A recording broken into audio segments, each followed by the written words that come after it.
Well, one of the things I think that's happened in the religious community is you see people who are brought up in religious homes and they're taught the stories of the Bible. They're never taught any deeper philosophy or theology that attaches to that. So they have sort of a children's eyes view of what God is and how to think about God. You sort of think of God still as the old man in the sky who's controlling things.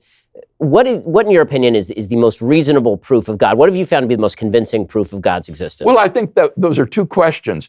For me, my favorite argument for the existence of God that I find the most compelling is a version of the cosmological argument, which goes like this. Whatever begins to exist has a cause. Something can't just come into being from nothing.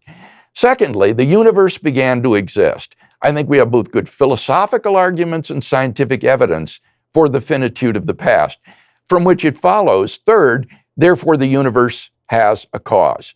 And when you do a conceptual analysis of what it is to be a cause of the universe, you arrive at a being which is an uncaused, beginningless, timeless, spaceless, enormously powerful, personal creator of the universe.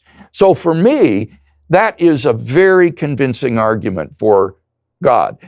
But I find that with university students, that's not the most convincing argument. You can ignore philosophical arguments for the finitude of the past or scientific evidence for the beginning of the universe.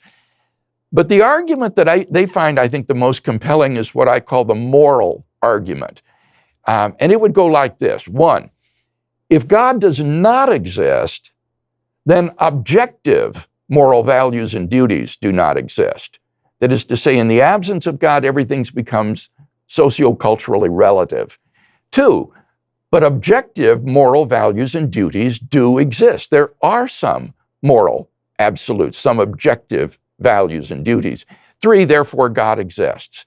Now, this is an argument which is impossible, I think, to ignore, because every day you get up, you answer by how you treat other people, whether you regard them as having intrinsic moral value or whether they are mere means to be used for your ends.